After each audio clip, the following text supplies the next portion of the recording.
오늘 말씀 보도록 하겠습니다. 우리 창세기 20장 1절에서 18절까지입니다. 창세기 20장 1절에서 18절까지 말씀을 제가 1절부터 읽도록 하겠습니다. 아브라함이 거기서 네게브 땅으로 옮겨가 가데스와 술 사이 그랄을 거류하며 그의 아내 사라를 자기 누이라 하였으므로 그랄 왕 아비멜렉이 사람을 보내어 사라를 데려갔더니 그 밤에 하나님이 아비멜렉에게 현명하시고 그에게 이르시되 내가 데려간 이 여인으로 말미암아 내가 죽으리니 그는 남편이 있는 여자임이라. 아비멜렉이 그 여인을 가까이 하지 아니하였으므로 그가 대답하되 주여 주께서 의로운 백성도 멸하시나이까. 그가 나에게 이는 내 누이라고 하지 아니하였나이까. 그 여인도 그는 내 오라비라 하였사오니 나는 온전한 마음과 깨끗한 손으로 이렇게 하였나이다. 하나님이 꿈에 또 그에게 이르시되 내가 온전한 마음으로 이렇게 한 줄을 나도 알았으므로 너를 막아 내게 범죄하지 아니하게 하였나니 여인에게 가까이 하지 못하게 함이 이 때문이니라. 이제 그 사람의 아내를 돌려보내라. 그는 선지자라. 그가 너를 위하여 기도하려니 내가 살려니와 내가 돌려보내지 아니하면 너와 내게 속한 자가 다 반드시 죽을 줄 알지니라. 아비멜렉이 그날 아침에 일찍이 일어나 모든 종들을 불러 그 모든 일을 말하여 들려주니 그들이 심히 두려워하였더라. 아비멜렉이 아브라함을 불러서 그에게 이르되 내가 어찌하여 우리에게 이렇게 하느냐? 내가 무슨 죄를 내게 범하였기에 내가 나와 내 나라와 큰 죄에 빠질 뻔하게 하였느냐? 내가 합당하지 아니한 일을 내게 행하였도다 하고 아비멜렉이 또 아브라함에게 이르되 내가 무슨 뜻으로 이렇게 하였느냐? 아브라함이 이르되 이곳에서는 하나님을 두려워함이 없으니 내 아내로 말미암아 사람들이 나를 죽일까 생각하였음이요 또 그는 정말로 나의 이복 누이로서 내 아내가 되었음이니라. 하나님이 나를 내 아버지의 집을 떠나 두루 다니게 하실 때에 내가 아내에게 말하기를 이후로 우리 가는 곳마다 그대는 나를 그대의 오라비라 하라. 이것이 그대가 내게 베풀 은혜라 하였었노라. 아비멜렉이 양과 소와 종들을 이끌어 아브라함에게 주고 그의 아내 사라도 그에게 돌려보내고 아브라함에게 이르되 내 땅이 내 앞에 있으니 내가 보기에 좋은 대로 거주하라 하고 사라에게 이르되 내가 은 1000개를 내 오라비에게 주어서 그것으로 너와 함께한 여러 사람 앞에서 내 수치를 가리게 하였노니 내 일이 다 해결되었느니라. 아브라함이 하나님께 기도하며 하나님이 아비멜렉과 그의 아내와 요정을 치료하사 출산하게 하였으니 여호와께서 이왕이 아브라함의 아내 사라의 일로 아비멜렉의 집의 모든 태를 닫으셨음이더라. 아멘. 하나님의 말씀입니다. 아브라함 신실하신 하나님과의 동행 14번째 시간입니다. 다시 넘어진 자리에 다시 넘치는 은혜 말씀을 전하도록 하겠습니다. 우리는 지난 연말 설교에 롯의 처에 대한 말씀을 들었습니다. 소돔과 고모라가 멸망을 했고 그때 하나님께서는 참 은혜를 베푸셔서 롯이 살 수 있도록 그리고 그의 아내도 살 수 있는 은혜를 주셨죠. 그런데 그 롯의 처, 그 아내는 천사의 손에 붙들려서 건짐을 받는 정말 기적과 같은 은혜를 누렸지만 뒤돌아보지 말라라고 하는 그 말씀을 가벼이 여겼다가 결국 뒤돌아보고 소금 기둥이 되고 맙니다. 너무나 안타까운 일이죠. 그래서 예수님은 롯의 처를 기억하라고 말세에 이와 같은 일들이 있을 것이라고 경고하셨습니다. 롯은 살아남았는데 성경은 그 이유가 무엇이었다고 말씀했죠? 아브라함 때문이었다. 그러니까 아브라함을 생각하사 아브라함을 기억하사 롯을 그 망하는 중에서 건져내셨다. 성경은 그렇게 말씀하고 있죠. 그 아브라함은 도시를 위해 기도했고 롯을 위해 기도했고 그렇게 사람들을 위해서 기도할 정도로 참 성숙한 신앙인이 되어가고 있었던 것입니다. 이제는 하나님과 사람 사이에 중재자로 설 정도로 누가 봐도 이제는 정말 믿음의 사람답다 이렇게 불릴 만한 사람이 아브라함이었습니다. 그런데 오늘 이 창세기 20장을 보게 되면 아브라함 입장에선 참 지우고 싶은 수치스러운 일이 오늘 다시 한번 기록이 됩니다. 아브라함은 소돔과 고모라 그 멸망 이후에 아마도 거기서부터 좀 멀리 떨어져 살고 싶었던 것 같습니다. 그래서 그 서편 멀리 이 소돔과 고모라에서 서편으로 멀리 이동을 하게 되는데 그랄이라는 지역으로 가게 되죠. 그랄이 어디인가 한번 지도를 보시면 좋겠는데요. 지도에 보시면 자, 여러분 보시면 글자가 잘 안 보이겠지만 오른쪽에 보시면 붉은 원으로 되어 있는 곳이 소돔과 고모라 지역이고 그 옆에가 사해입니다. 그리고 여러분 왼편에 보시면 파란색으로 되어 있는 부분이 바로 그랄이라는 지역이죠. 굉장히 많이 멀리 떨어진 곳입니다. 대략 한 80km에서 90km, 많게는 100km 정도 떨어져 있는 지역이 바로 그랄이죠. 이 아브라함이 그랄 지역까지 이동을 했다는 겁니다. 저 지역은 하나님이 약속하신 땅이에요. 여전히 가나안 땅이고요. 또한 애굽에 가깝긴 하지만 아브라함은 예전처럼 애굽으로 내려가지 않고 여전히 약속의 땅인 그 그랄 지역에 머물게 됩니다. 여기까지는 참 좋은데요. 그가 그 그랄 지역에 가자마자 자신의 아내 사라를 사람들에게 누구라고 소개하냐면 누이라고 소개를 합니다. 자, 20장 2절이죠. 그의 아내 사라를 자기 누이라 하였으므로 그랄 왕 아비멜렉의 사람을 보내어 사라를 데려갔다는 것입니다. 여러분 어디서 많이 봤던 장면이죠. 창세기 12장에 나왔던 아주 유사한 장면이 또 지금 사건이 벌어진 겁니다. 왜 그랬을까? 왜 거짓말을 했을까? 아마 두려웠기 때문일 겁니다. 두려웠기 때문에 다시 한번 속였던 것이죠. 뒷부분에 보시면 11절에 아브라함은 왜 자기가 그렇게 했는지 이렇게 아비멜렉에게 변명을 해요. 11절에 보시면 아브라함이 이르되 이곳에서는 하나님을 두려워함이 없으니 내 아내로 말미암아 사람들이 나를 죽일까 생각하였음이요. 자, 아브라함의 논리는 3단 논법인데 이겁니다. 첫 번째, 여기는 하나님을 두려워하는 사람들이 없다는 겁니다. 두 번째, 내 아내는 나이가 들었으나 여전히 예쁘다는 겁니다. 세 번째, 그러므로 내 예쁜 아내 때문에 그들이 나를 죽일 것이다. 이런 결론에 도달하게 되는 것이죠. 이것이 아브라함의 논리였어요. 내 아내가 나이가 들었으나 여전히 예쁘다라고 하는 것은 아브라함의 주관적인 생각일 수도 있습니다. 그렇죠? 근데 많은 경우에 그렇게 생각할 수도 있어요. 여러분 한번 제가 여쭤보겠습니다. 여기 남편분들이 많이 와 계신데 내 아내가 나이가 들어서니 여전히 내 아내는 예쁘다라고 생각하시면 한번 손 들어 보시기 바랍니다. 네, 아브라함이 이렇게 많아요. 이렇게 다 아브라함이야 지금 여기 지금. 네, 잘 보세요 지금 주저없이 지금 단일추의 망설임 없이 다시 한번 들어보시기 바랍니다. 다시 한번. 네, 여기 안 들으면 집에 가서 혼납니다 아내한테. 네, 대부분의 아브라함들이 이렇게. 네, 이건 뭐 객관적인 사실과 별로 상관이 없습니다. 그냥 자기가 보기 예쁘면 된 거예요. 그렇죠? 네, 이렇게 해서 이제 손을 드셨는데요. 근데 사라는 객관적으로 좀 예뻤던 것 같아요. 그러니까 아비멜렉이 데려간 거죠. 그러니까 어떤 여성분들은 여기 또 은혜를 받아요. 나이가 들었는데 예뻤다. 야, 아멘입니다, 주님. 저도 그렇게 되고 싶습니다. 그래서 막 기도 막 하자 그래도 계속 그것만 생각하는 거야. 주님, 난 나이가 들었다. 하여튼 그런 일이 있는데요. 제가 미국에 갔을 때 얼마 안 됐는데 쇼핑몰에 갔다가 저는 이제 화장실에 가고 아내만 잠깐 그 쇼핑몰 한가운데 기다리고 있었습니다. 저는 이제 화장실 갔다가 나왔는데 아내가 그런 얘기를 하는 거예요. 어떤 백인 젊은 남자가 자기에게 말을 걸어왔다는 거예요. 근데 굉장히 그 표정이 굉장히 뿌듯한, 자기가 애도 있고 결혼도 했는데 여전히 백인 남자들이 와서 말을 건다라는데 굉장히 자부심을 갖는, 저는 굉장히 기분이 나빴거든요. 다시는 화장실 혼자 안 간다. 나는 가면 같이 가더라도 남겨두고 안 간다. 다시는 제 그런 적이 없습니다. 아내를 남겨두고 간 것은 굉장히 위험한 것이다. 그래서 저는 아브라함의 마음이 사실 이해가 갑니다. 이해가 가는 남편들이 많으실 거예요. 그렇죠? 굉장히 아마 공감을 하실 텐데요. 그래서 사실 우리 여성들은 나이가 들어도 예뻐 보이기를 원하고요.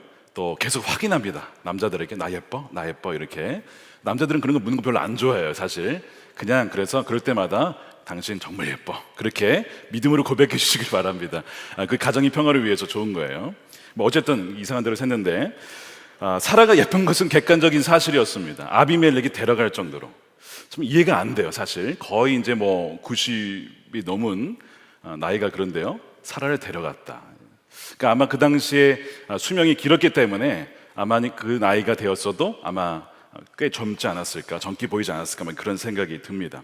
근데 어찌됐든 그게 핵심이 아니라 지금 아브라함의 이 거짓말로 인해서 엄청난 위기를 몰고 왔다는 것이 문제입니다. 그러니까 지금 아내를 그랄 왕에게 지금 빼앗겼어요. 그러니까 아내를 잃은 것도 큰 문제인데 지금 무슨 문제가 있냐면 약속의 성취가 지금 취소될 위기에 있는 거예요. 내가 너로 말미암아 큰 민족을 이루겠다 하셨잖아요. 근데 지금 아내도 사라졌습니다. 그 다음에 아내가 없으면 어떻게 할 거예요? 지금 그 아내를 통해서, 너와 사라를 통해서 내가 자식을 줄 거라고 말씀하셨는데 지금 그 위기가 오게 된 것이죠. 근데 더 놀라운 것은 사라도 그 거짓말에 동조했다는 데 있습니다. 그래서 그 아비멜렉 왕이 사라를 데려가자 그 왕의 꿈에 하나님이 나타나셨어요. 그러니까 이제 아비멜렉이 이제 좀 억울해하는 거죠. 그러면서 이제 말하는 장면이 5절에 나오는데요. 거기 보면 사라도 거짓말을 하는 장면이 나와요. 5절에 보시면 그가 나에게 이는 내 누이라고 하지 아니하였나이까. 근데 그 여인도 그는 내 오라비라 했다는 겁니다. 그래서 내가 데려왔지 누군가의 아내면 제가 왜 데려왔겠습니까? 저는 온전한 마음을 한 것입니다. 이렇게 하나님께 이 아비멜렉 왕이 지금 항변을 하는 장면이 나오죠. 근데 여러분, 사라는 아브라함의 이복 누이 동생이 맞아요. 그러니까 동생이 맞고 오빠가 맞습니다. 그러니까 아버지는 같고 어머니가 다른 것이죠. 그러니까 오라비라는 말이 전혀 틀린 말은 아닙니다. 그런데 결혼을 했어요. 그러면 더 이상 이제 오빠와 여동생 관계가 아니라 이제는 남편과 아내 관계입니다. 근데 그 아내를 아내라고 하지 못하고 남편을 남편이라 하지 못하는 이 참 안타까운 현실이 지금 이 아브라함과 사라의 현실인데요. 나름대로 이 세상을 이겨나가고자 자신들이 냈던 꾀인데 그 꾀에 지금 자신들이 위기에 처하게 된 것입니다. 여러분, 이것은요 절반의 진리입니다. 절반의 진리는 속임수죠. 속임수입니다. 부분적인 진리만 했다, 이건 속임수라는 거예요. 미국에서 코로나 때 영상으로 면접을 참 많이 보았습니다. 그때 사람들이 이제 정장을 입고 넥타이를 메고 이렇게 앉아서 이제 면접을 보잖아요. 근데 이런 일이 있었다는 거예요. 갑자기 면접관이 일어나 보라고. 일어났더니 바지가 안 입었어. 바지를 위에만 입은 거야. 그런 경우가 굉장히 많았다는 겁니다. 한국에도 있었을지도 모르겠어요. 뭐예요? 속이는 거죠. 그러니까 면접관이 영상으로 보기에는 여기가 아주 잘 차려입었는데 귀찮아서 바지는 안 입은 거야. 그러니까 보기에는 쫙 차려입었는데 실은 아니잖아요. 뭐냐면 이게 절반의 진리라는 거거든요. 절반의 진리는 사실은 속임수라는 거죠. 이런 말이 있습니다. 100%의 거짓말보다는 99%의 거짓말에 1%의 진리를 섞는 것이 훨씬 더 효과적이다. 그러니까 진리가 있으니까 이것도 맞지 않을까, 이렇게 속일 수 있다는 것이죠. 참 무서운 말입니다. 그러니까 지금 이 오빠 누이 동생 관계라는 이 말이 맞긴 맞는데 사실은 이 절반의 진리이기 때문에 이들은 지금 부부 사기단이 된 것이죠. 그런데 그 꾀에 자신들의 고스란히 피해를 보게 되었다는 것입니다. 왜 아브라함이 거짓말을 이렇게 하게 되었을까? 말씀드린 대로 두려움 때문입니다. 그가 죽을까 두려워했던 것이죠. 여러분, 베드로 생각해 보세요. 예수님을 그렇게 잡혀갈 때 따라갔던 그 담대했던 베드로가 3번 부인을 하는데 그 중에 이 2번이 소녀한테 두려워합니다. 그러니까 대제사장의 여종 2명한테 무서워서 나는 그의 제자가 아니라고 부정을 하거든요. 사람이 무서운 겁니다. 그 사람이 나를 죽일까봐, 그 여정을 통해서 대제사장이 알게 되어서 나를 죽일까봐 베드로도 3번을 부인했던 것이죠. 여러분, 사람이 무서운 겁니다. 여러분, 밤에 길거리 걷다가 귀신이 무섭습니까? 사람이 무섭습니까? 사람이 더 무서운 거예요. 사람이 그렇게 무서운 것이죠. 아브라함도 사람에 대한 두려움이 있었던 거예요. 그들이 나를 죽이지 않을까. 그러니까 여러분들은 어떤 두려움이 있으십니까? 결국 그의 두려움으로 인한 이 거짓말의 뿌리에는 뭐가 있냐면 불신이에요. 하나님이 나를 지켜주실 것이라고 하는 믿음이 없는 것이죠. 그래서 그 불신에서 두려움이 나오고 그 두려움 때문에 거짓말을 하게 되는, 그래서 반복적으로 이것이 습관이 되어지고 이것이 그의 라이프 스타일이 되어지는, 이것이 바로 아브라함이었던 것입니다. 분명 아브라함은 믿음의 사람입니다. 지금까지 많은 기적과 은혜를 누린 사람이에요. 애굽에서도 하나님이 건져주셨고 소돔과 고모라 전쟁에서도 하나님이 죽지 않도록 보호해 주셨습니다. 그의 기도를 통해 롯도 하나님이 살려주셨죠. 더 이상 그는 그 과거 그 창세기 12장에 애굽으로 그냥 막 도망갔던 더 이상 그 아브라함은 분명히 아니거든요. 분명히 아닙니다. 근데 막상 뚜껑을 다시 열어보니까 그랄 지역에 가보니까 그의 믿음의 실상이 다시 드러나더라는 것이죠. 여전히 그 애굽때에 두려워했던 그 모습이 그대로 여전히 남아 있었다는 것입니다. 여전히 치유받지 못한 모습이 있고요, 여전히 성장하지 못하고 연약한 그 모습이 남아 있더라는 거예요. 믿음은 믿음인데 여전히 연약한 믿음, 구멍난 믿음.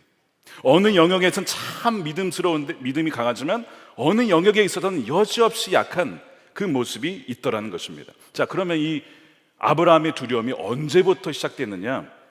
자, 13절 보시면요, 되게 오래됐어요. 13절에 하나님이 나를 내 아버지의 집을 떠나 두루 다니게 하실 때, 언제요? 그러면 갈대아 우르를 떠날 때부터 그렇게 했다는 거예요. 굉장히 오래된 거예요. 여러분, 하란을 떠날 때 75세니까 그게 75세니까 지금 24년이 흘렀어요. 99세니까.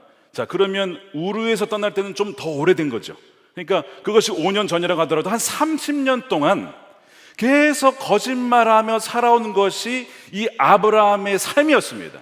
그렇게 그는 지금까지 살아온 거예요. 어쩌면 그가 갈대아 우르에 있을 때 뭐 사람 위에서 다른 어떤 사람이 아내가 뭐 빼앗긴 뭐 그런 걸 봤는지 모르겠어요. 그것 때문에 두려움이 들었는지는 잘 모르겠지만 어떤 원인으로 인하여 해서 그의 마음에 사람에 대한 두려움이 심겨졌더라는 것이죠. 근데 지금 거의 이제 적어도 24년, 30년이 흘렀습니다. 그리고 많이 성장을 했어요. 그러나 여전히 옛습성, 그러니까 하나님을 정말 이제는 믿기 이전에 가졌던 그 옛습성이 하나님을 믿은 그 다음에도 여전히 남아있더라는 것입니다. 이게 굉장히 충격적인 거예요. 이것이 뭐냐면 신자 안에 남아있는 죄라고 표현을 합니다. 신자 안에 남아있는 죄입니다.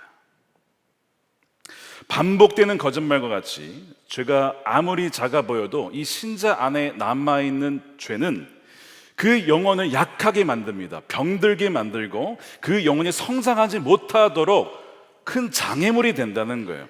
제가 말씀을 드렸지만 2013년에 아내가 죽을 뻔했을 때 출산을 하고 한 달 뒤에 죽을 뻔했잖아요. 그 원인이 뭐였는지 말씀드렸죠. 자궁 안에 남아있었던 일부 태반이에요. 태반. 그것이 속에서 썩어가고 있었던 거예요. 아내 몸을 죽이고 있었던 것이죠. 그럼 별거 아닌 것 같은 태반이 안 나오면 그 사람을 죽인다고요. 그렇게 죽은 사람들이 되게 많아요. 그 아내도 그렇게 죽을 뻔했다는 것이죠. 그러니까 지금 아브라함의 이 거짓말이라고 하는 사소한 죄, 어떻게 보면 사소한 죄처럼 보이지만 그것이 지금 아브라함과 사라를 위기에 몰아넣었고 지금까지 하나님이 그를 정말 내가 너로 말미암아 큰 민족을 이루겠다라고 하신 그 약속이 완전히 이제 취소될 수 있는 지금 위기에 처하게 된 것입니다. 여러분, 믿는 자는 완전한 자가 아니잖아요. 저와 여러분들이 완전한 자가 아닙니다. 신자도 죄를 짓고 넘어지고요, 또 넘어집니다. 그러나 그렇다고 해서 죄를 가만 놔둬서는 안 된다는 거예요. 오늘 말씀이 나온 대로 그 죄가 가져오는 우리 삶에 미치는 그 영향과 그 파급력이 어마어마하게 크기 때문에 그래요. 모세가 왜 가나안에 들어가지 못했을까? 참 모세는요, 성경이 참 온유한 자라고 표현을 했습니다. 그런데 그런 모세가 결국 분노로 화를 내죠. 그 분노 때문에 그가 그 성전을 잃어버리고 결국에는 그 지팡이로 반석을 탁 쳤는데 물이 나왔어요. 그게 왜 문제냐? 분명히 그냥 명령하라고 했는데 지팡이를 쳤단 말이에요. 마치 자기가 물을 내는 것처럼. 그것 때문에 가나안 땅에 못 들어갔습니다. 분노 플러스 뭐냐면 마치 너무 화가 나니까 내가 너희를 위하여 물을 내랴 막 그러면서 탁 쳐서 마치 자기가 물을 내는 것처럼, 하나님이 하시는 것을 마치 자기가 하는 것처럼 했다가 너는 가나안 땅 못 간다. 여러분, 그 한 번이 그렇게 무서웠다고요. 그러니까 사실은 신앙의 경륜과 깊이가 깊으면 깊을수록 사소한 게 주는 그 영향이 훨씬 더 커져요. 우리가 연약할 때에는 하나님께서 너그럽게 봐주시지만 시간이 가면 갈수록 그 작은 것을 이제는 가만 놔두지 않으십니다. 그러니까 모세는 단 한 번에 그것 때문에 가나안 땅에 못 들어갔어요. 신실한 다윗, 그렇게 하나님을 찬양하고 광야에서도 하나님을 찾고 사울을 죽일 수 있는 기회가 있었지만 죽이지 않았던 그 다윗도요, 밧세바를 보고 그냥 눈에 정욕이 들어가지고 간음을 하잖아요.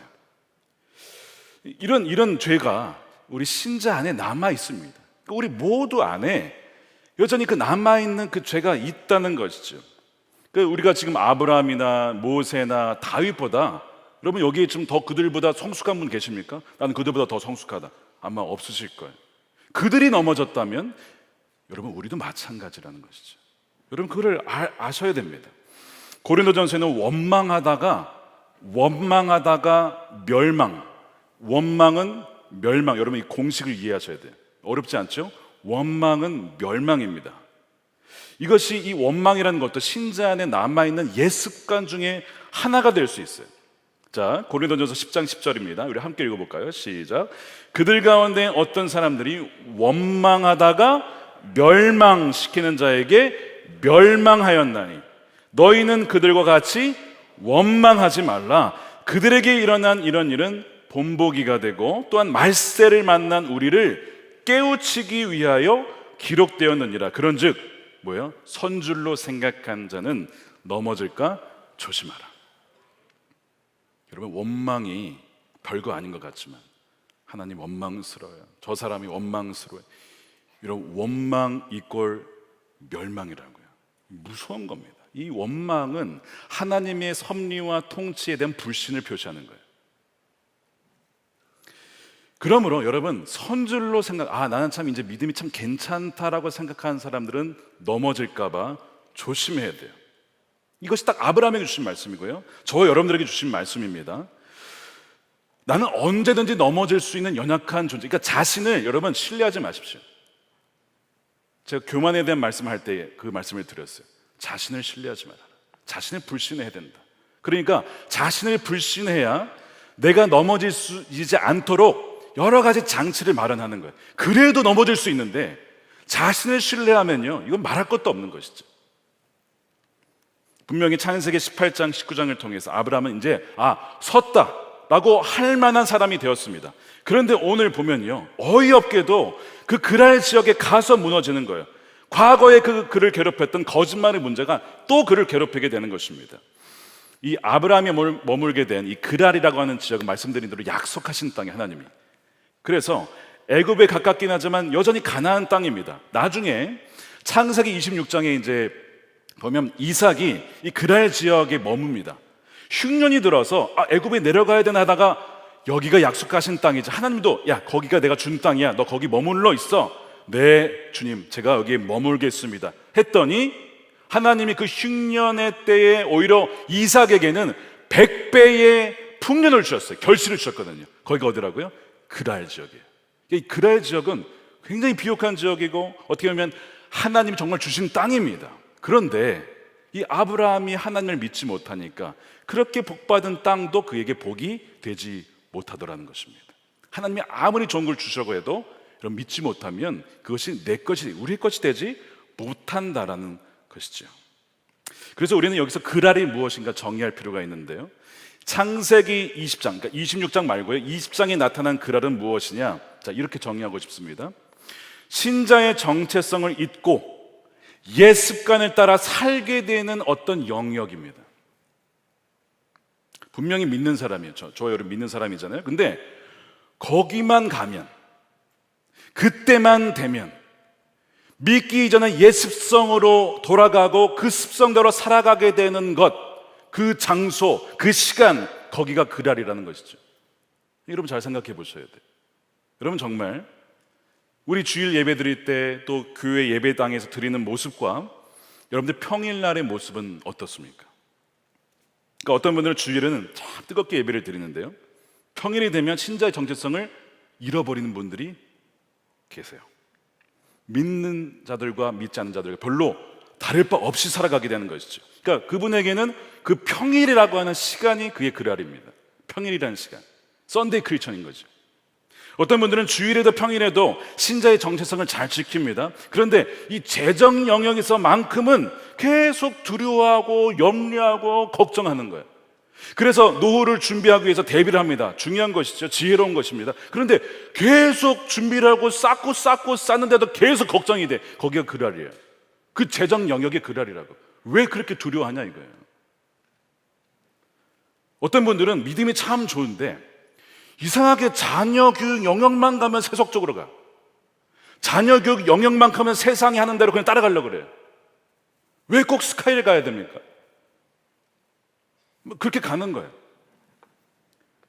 아이들을 세상 기준에 맞추려고 막 몰아치는 거죠. 아이들을 막 몰렉에게 신을 바친다 이런 표현이 있잖아요.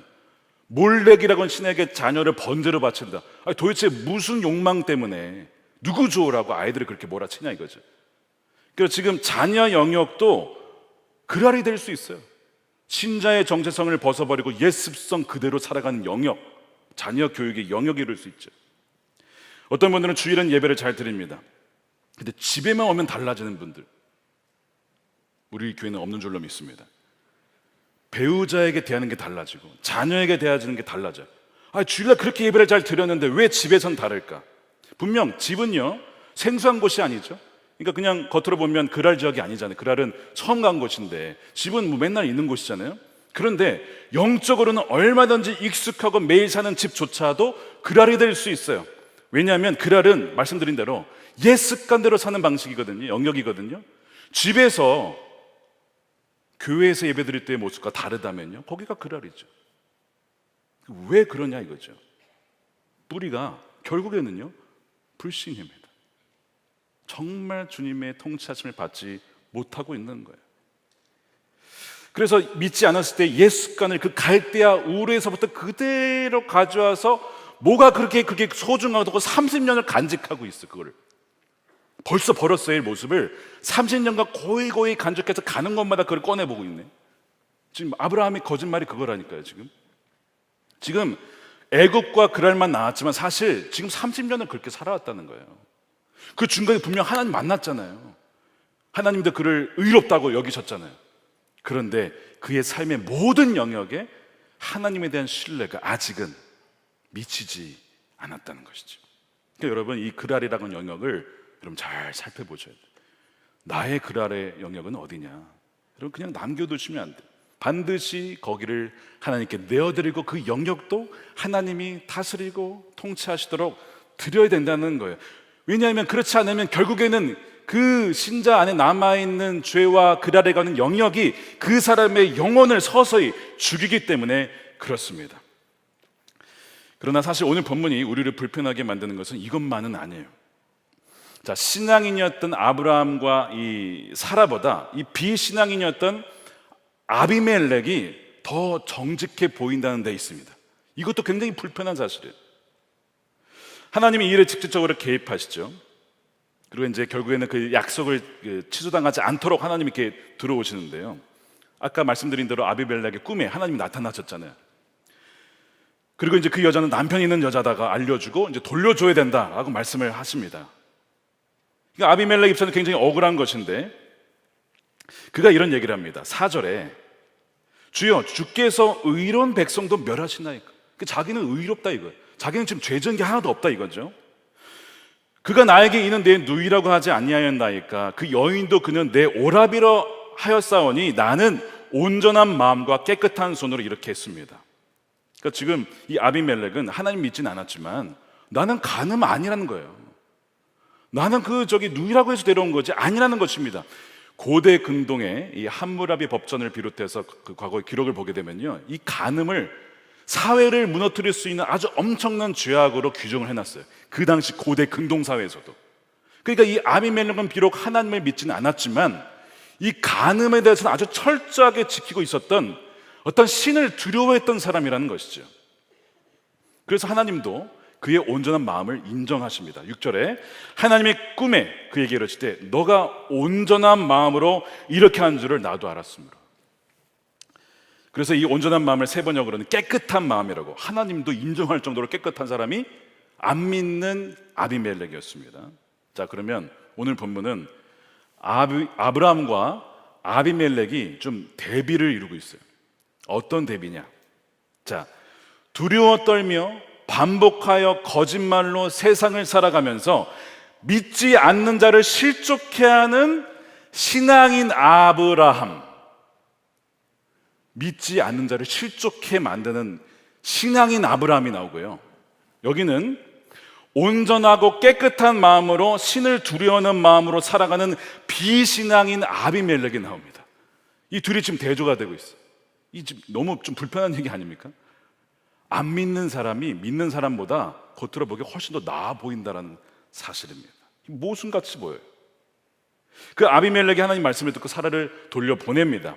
그리고 아비멜렉이 아브라함에게 호통을 치죠. 안 믿는 사람이 믿는 사람에게 호통을 치는 거예요. 20장 9절에 아비멜렉이 아브라함을 불러서 그에게 이르되 네가 어찌하여 우리에게 이렇게 하느냐? 내가 무슨 죄를 너에게 범하였기에 네가 나와 내 나라가 큰 죄에 빠질 뻔하게, 실족해 한 거거든요. 죄를 짓게 만들 뻔했거든요. 내가 합당하지 아니한 일을 내게 행하였도다, 이렇게 얘기를 하는 거예요. 지금 말씀드린 대로 믿는 아브라함이 신앙인이 안 믿는 아비멜렉에 의해서 혼나고 있다고요. 지금. 자, 이 상황을 한번 잘 보세요. 굉장히 불편하고 부끄러운 일입니다. 이제는요, 비신앙인이 신앙인을 걱정하고 참 염려하는 시대가 되어버린 것 같아서 너무나 마음이 무겁습니다. 최근 기독교인에 대한 비신앙인들의 신뢰도가 18%가 안 된답니다. 그러니까 뭐 한 5명에 1명 정도만 신뢰한다는 얘기잖아요. 나머지 4명은 신뢰하지 않는다라는 거죠. 물론 뭐 여러 가지 편파적인 어떤 언론 보도에 이유가 있다라고 생각하지만, 그럼에도 불구하고 공공 영역에 있어서 이 그리스도인들이 신뢰를 주지 못했다. 특히 정직과 이 거짓말에 대한 부분에 있어서 너무 부정직하게 행한 일들이 많지 않았는가라고 하는 것이죠. 한 가지 제가 에피소드를 들려드릴게요. 어떤 형제가 결혼했는데 이 형제는 믿는 사람이에요. 아내도 믿는데 장인 장모님을 안 믿어요. 그래서 막 이제 이 사위가 전도를 막 한 거예요, 장인 장모님을. 근데 오랫동안 타종교를 믿었기 때문에 뭐 웬만해서는 안 넘어가죠. 근데 사위가 정말 진실되게 그렇게 하니까 어느 정도 마음이 열렸냐면, 그 장모님이 가게를 하나 운영하시는데 아르바이트생을 구하는 거예요. 그래서 사위 얘기를 듣고, 아, 내가 사위 얘기를 들어보니까 그래도 그리스도인이 참 괜찮은 사람인가 보다 해가지고 그리스도인 아르바이트생을 구한 거예요. 그런데 이 친구가 시간 약속을 잘 안 지켜요. 말도 없이 막 빠져. 결국 얼마 안 돼서 본인이 나갔어요. 그냥 일을 같이 할 수가 없는 거예요. 그 다음에 그 장모님이 하신 말, 다시는 그리스도인 못 고용할 것 같다, 그런 얘기를 사위에게 한 겁니다. 저는요, 이거를 소수의 아주 일부의 이야기를 일반화하는 그 오류를 범하고 싶지 않습니다. 왜요? 정말 정직하고 성실한 그리스도인들이 참 많이 있거든요. 그런데 이런 부분도 여러분 사실이라는 거죠. 우리 사회에 어느덧 그리스도인이라고 하면 못 믿어라고 하는 그런 말들이 나오는 그런 시대에 되어가고 있다는 것이죠. 그래서 그렇게 되면요, 안 믿는 사람들이 보기에 왜 우리가 당신들의 말을 믿어야 되냐, 우리가 왜 예수를 믿어야 되냐, 이렇게 나온다는 거예요. 믿을 수가 없는데, 당신들의 삶이나 우리를 보면 우리가 더 나은 것 같은데, 이런 얘기를 한다는 것이죠. 물론 신앙의 문제는 단지 윤리와 도덕이 아닙니다. 분명히 영적인 문제잖아요. 그런데 예수님이 뭐라고 하셨냐면요, 이런 얘기를 하셨어요. 마태복음 5장 20절에 내가 너희에게 이르노니 너희의 의가, 너희의 의로움이 서기관과 바리새인보다 더 낫지 아니하면 결단코 천국에 들어가지 못한다.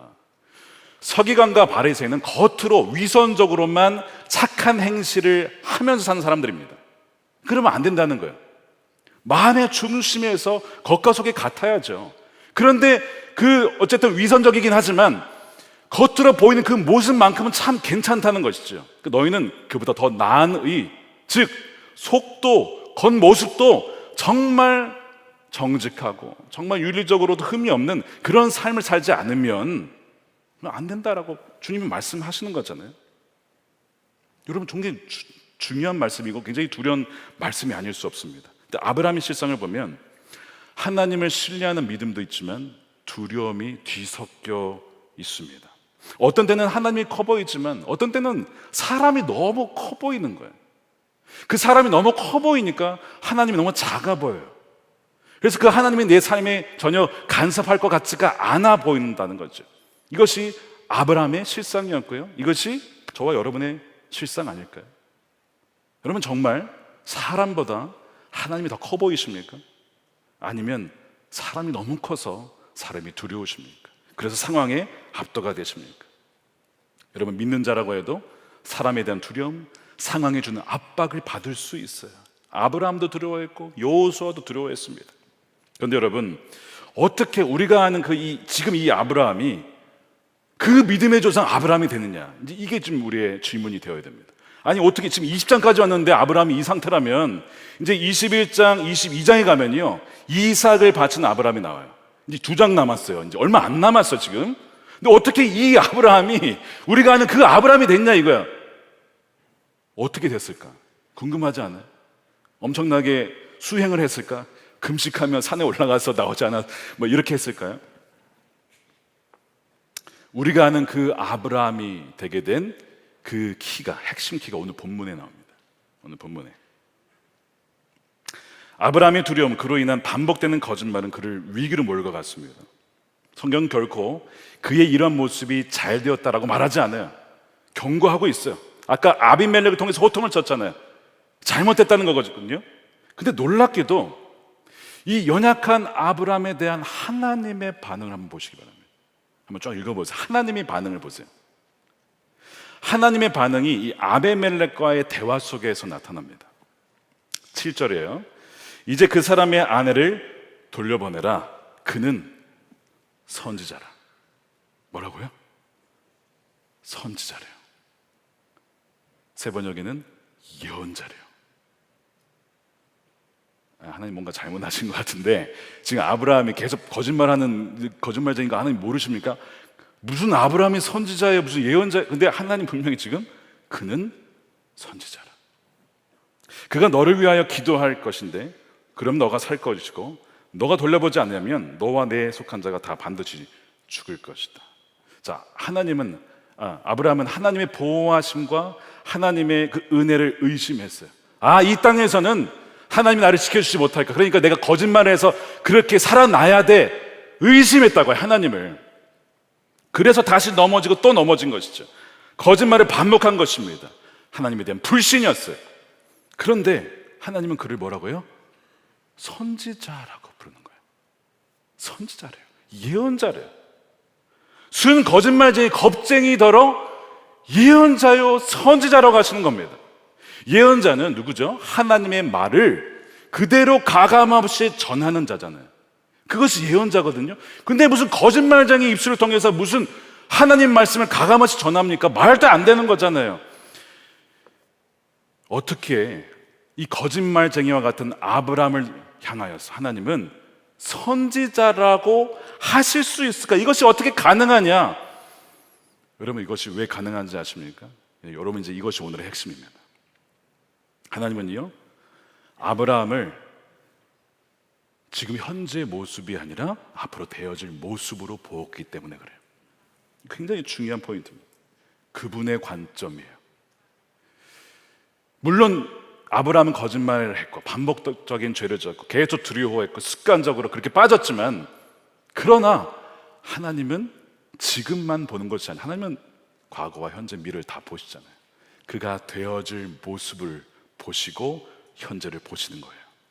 그가 지금 거짓말쟁이지만 두려워서 넘어지고 또 넘어지고 또 넘어지지만 그는 나의 선지자다라는 것입니다. 여러분, 레미제라블 아시죠? 주인공 잔발장이 빵을 훔쳤다가 잡혀 들어가요. 거의 20년 가까이 복역을 하다가 그것도 그냥 가석방으로 풀려납니다.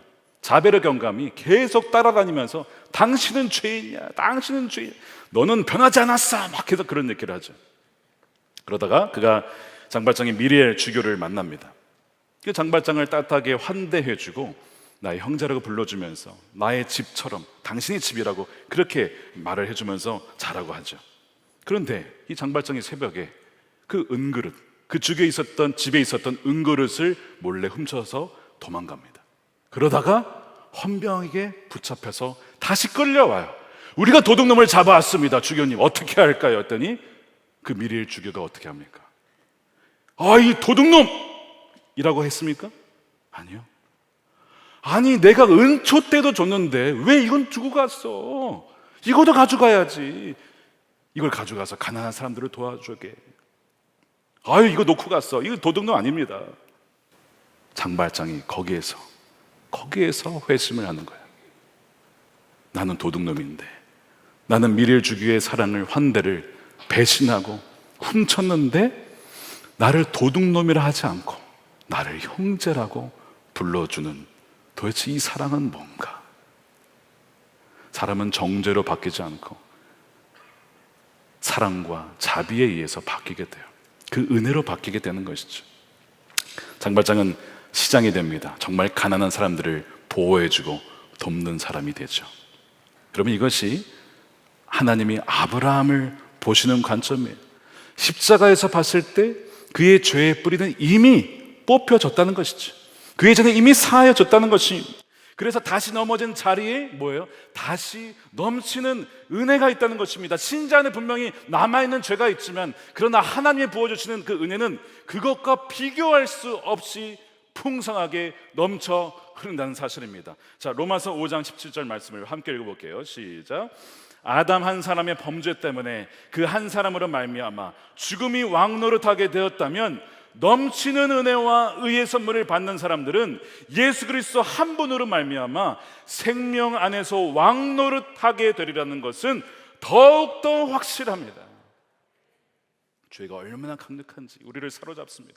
왕노릇해요. 그렇게 강력하다고요. 그러나 뭐라고요? 하나님의 은혜는 더욱더 강력하고 더욱더 풍성하고 더욱더 흘러넘쳐서 그 죄를 이기고도 남다는 것입니다. 이것이 하나님이 우리에게 부어주시는 은혜라는 거예요. 그래서 창세기 22장, 아마 이때부터 10여 년이 훨씬 더 지난 다음에 하나님이 이삭을 바치라고 하였을 때 아브라함은 이삭을 바칩니다. 하나님을 온전히 신뢰했기 때문에 그래요. 그분의 마르지 않는 은혜, 넘치는 은혜가 그를 바꾸어 놓았기 때문에 그렇습니다. 저는 이 말씀을 묵상하면서, 준비하면서 너무나 공감이 되었어요. 여러분, 제가 죄 안 짓고 거짓말 안 해서 설교자가 되었을까요? 하나님 말씀을 전하게 된 것일까요? 여러분, 절대로 그렇지 않습니다. 제가 거짓말해서 하나님이 저를 그때마다 벌하셨고 치셨다면 저는 어릴 적에 옛날에 죽었을 겁니다. 벌써 죽었을 사람입니다. 저 역시도요, 넘어진데 또 넘어지고 자빠지고 아예 그냥 엎어지고 그냥 엎드러진 데가 한두 번이 아닙니다. 아주 그냥 널브러져서 일어나지 못한 때도 너무나 많았습니다. 베드로처럼 두려워서 거짓말한 적도 있고, 아브라함처럼 두려워서 절반의 진리만 말한 적도 수도 없이 많아요. 그런데 무엇이 저를 여러분 변화시킨지 아십니까? 그때마다 하나님이 그러시는 거예요. 너는 내 사랑하는 아들이다. 다윗아, 너는 내 말을 증거하게 될 거야. 너는 말씀 사역자가 될 거야. 너는 세계에 내 말을 신실하게 증거하는 나의 종이 될 거야. 너는 내 사랑하는 아들이다 라고 하는 그 말씀이, 그 은혜가 저를 변화시킨 것입니다. 제가 뭔데? 거짓말쟁이 중에 거짓말쟁이, 정말 죄인 중에 괴수인 제가 무엇이가 한데 하나님이 그 은혜를 부어주시는가? 저를 그 많은 사람 중에서 택하셔서 복음을 증거하는 자로 삼으시는가? 바로 그 넘치는 은혜가 저를 변화시킨 거예요. 저와 여러분들이 변화시키는 것입니다. 우리는 신실하지 못했습니다. 그러나 하나님은 신실하셔서 우리를 하나님의 사람으로 빚어 가시는 겁니다. 더 놀라운 일은, 오늘 이 아브라함의 부끄러운 이야기가 창세기에는 기록되어 있지만 신약 성경을 한번 보세요. 로마서, 갈라디아서, 히브리서에 보면 아브라함이 등장합니다. 이 사건 나와 있습니까? 아니요, 안 나와 있어요. 그의 실패와 반복적인 죄가 분명히 있었는데 신약 성경에 가서는 아브라함의 그런 모습이 전혀 나와 있지 않습니다. 어떻게 묘사되어 있냐? 하나만 보면 로마서 4장 18절에 아브라함이 바랄 수 없는 중에 바라고 믿었으니 그가 흔들렸는데, 그런 거 없어요. 바라고 믿었대요. 바랄 수 없는 상황 속에서 믿었답니다. 말씀대로 많은 민족의 조상이 되게 하려 하심이라. 되게 하려? 누가 하셨다는 거예요? 하나님이 하셨다는 것이죠. 믿음이 없어 하나님의 약속을 의심하지 않고, 왜 의심 안 했어요? 얼마나 많이 의심했습니까? 근데 의심하지 않았답니다. 믿음으로 견고해져서 하나님께 영광을 돌렸대. 무슨 말이냐? 그의 실패와 그의 연약함은 예수 그리스도의 보혈로 완전히 씻김을 받았다는 것입니다. 이것이 저와 여러분에게도 주시는 넘치는 은혜입니다. 주님께서 우리를 보실 때 완전한 의로움으로 우리를 보시기 때문에 그래요. 사랑하는 여러분, 넘어진 그 자리에서 또 넘어지셨습니까? 여러분, 죄는 정말 강력하죠. 끈질기죠. 그러나 오늘 말씀대로 은혜는 더욱더 강력하고 은혜는 더욱더 풍성하다는 것입니다. 그러므로 우리는 더 이상 계속 죄에 머물러 있을 수 없고, 그 은혜를 받은 자는 반드시 그의 삶이 바뀌게 된다는 거예요. 이제는 창세기 22장의 그 아브라함의 모습으로 점차 변화되어 가게 된다는 것입니다. 사랑하는 여러분, 여러분들의 그 그랄 땅은 어디입니까? 여전히 믿지 않았던 자의 그 모습, 옛 습성 그대로 살아가는 그 그랄 땅은 어디입니까? 오늘 이 저녁에 완전히 그 땅의 영역도 주님께 내어드리고 불신의 뿌리를 완전 뽑으시고, 여전히 우리가 넘어지지만 그러나 그럼에도 불구하고 여전히 우리를 사랑하시는 그분의 은혜로 말미암아 주님의 존귀한 자녀로 더욱더 성장해 나가는 저와 여러분들의 삶이 되시기를 주님의 이름으로 축원합니다.